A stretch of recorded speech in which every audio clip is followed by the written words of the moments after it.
Good morning friends. मैं engineer Dinesh. दोस्तों, ये जो लेक्चर है ये बेसिकली सिविल इंजीनियर्स को मैं एड्रेस कर रहा हूँ जो अपना 4th ईयर में हैं या 3rd ईयर में हैं। तो देखिए, सिविल इंजीनियरिंग में बिजनेस कहाँ है। अब एक जो डायग्राम आपको दिख रहा है इसमें आप देखिए कि एक ये सिंपली सपोर्टेड बीम है और इसका क्रॉस सेक्शन मैंने यहाँ दिखाया है और स्ट्रेस डिस्ट्रीब्यूशन डायग्राम यहाँ दिखाया है और ये स्ट्रेस का इक्वेशन है rho x is equal to M Y upon I, where M is the bending moment, Y is the distance of the cross sectional fibre from the neutral axis. तो neutral axis जो है, देखिए ऊपर का zone जो है वो compressive होगा, लोड ऊपर से लग रहा है तो ऊपर के जोन में कंप्रेशन क्रिएट हो रहा है और नीचे के जोन में टेंशन क्रिएट हो रहा है। तो ये जो स्ट्रेस का डायग्राम देखिए, इसमें एक पॉइंट ऐसा आता है जहाँ पे कि स्ट्रेस जीरो हो जाती है। तो मेरा जो पर्पज़ है इस डायग्राम को दिखाने का वो ये है कि न्यूट्रल एक्सिस में वो एरिया जहाँ पे स्ट्रेस जीरो है या बहुत कम है, क्या उस सेक्शन से, उस एरिया से हम थोड़ा सा मास वहाँ से हटा सकते हैं। यानी कि ये बीम का जो सॉलिड क्रॉस सेक्शन है इसको क्या हम हालो कर सकते हैं। This is the point.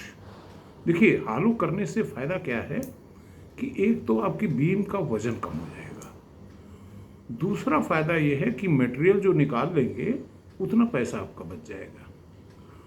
तो बिजनेस सिविल इंजीनियरिंग में कम लागत में बेहतर काम करके दिखाने में है। अगर हम लकीर के फकीर बने रहे, पुराने ढर्रे पे चलते रहे।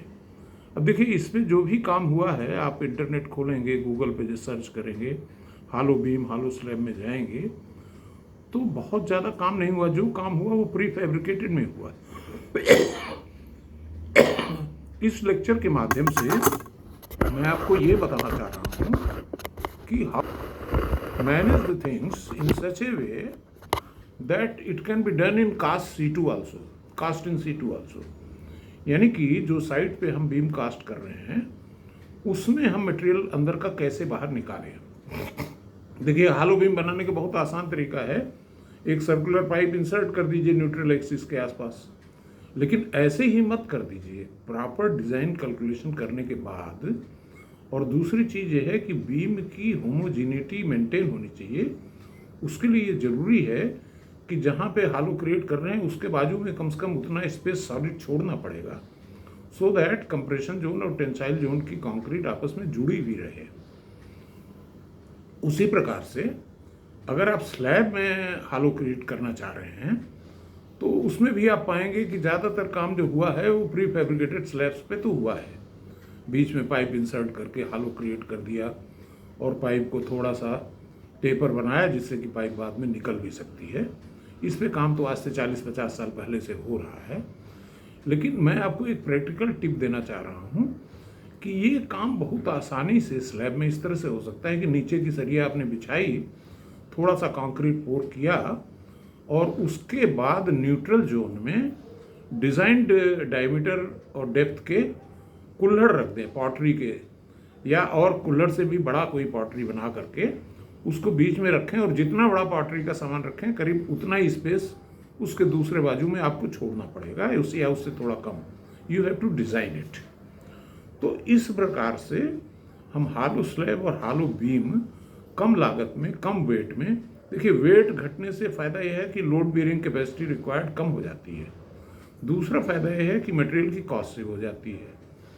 तीसरी चीज़ ये है कि उसकी लाइफ इम्प्रूव हो जाती है, क्योंकि जो फटीग फेलियर होता है उसमें क्या है कि ज़्यादा मास रहेगा तो वो बीम ज़्यादा या स्लैब ज़्यादा लटकेगी, और चूँकि स्ट्रेस रिवर्सल भी होता है, ऊपर से धूप पड़ती है, तो इसलिए अगर मास रिड्यूस कर देंगे तो beam and slab both will become smarter.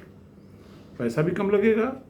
अच्छा, ऊपर सबसे ऊपर की जो छत बनाते हैं उसको हालो करने का फ़ायदा ये है कि हीट ट्रांसफ़र कम होगा। हीट ट्रांसफ़र क्योंकि एयर की जो थर्मल कंडक्टिविटी है वो 0.027 है, और कंक्रीट की 1 है। यानी कि जितना भी आप वायड क्रिएट कर पाएंगे उसी अनुपात में आपकी हीट ट्रांसफर कम हो जाएगा। तो this is meant for civil engineers, और आगे इसमें और डिटेल्स में दिखाऊंगा आपको। लेकिन कृपा करके ये प्रयोग ऐसे ही न कर दें जब तक कि प्रॉपर डिज़ाइन ना हो। मैं आपको बताऊं कि आज से कोई 40 साल पहले, अच्छा ये भी मैं बताता चलूं कि मैं मैकेनिकल इंजीनियर हूं, लेकिन सिविल में मेरा दिमाग ज़्यादा चलता है। तो इसीलिए मैंने अपने इस पीरियड ऑफ लाइफ में सिविल इंजीनियरिंग चूज़ किया। मैं हाउसिंग के क्षेत्र में काम कर रहा हूँ, लो कास्ट हाउसिंग, कंफर्टेबल हाउसिंग पे, इंसुलेटेड हाउसिंग पे काम कर रहा हूँ। तो हम ऐसे मटेरियल का ही इस्तेमाल करते हैं जो इंसुलेटेड हो, अंदर से वायर्ड हो, एयर गैप्स क्रिएट करते हैं। देखिए ये same philosophy can be utilised in walls also. उसके बारे में हम अगले लेक्चर में बताएंगे। धन्यवाद।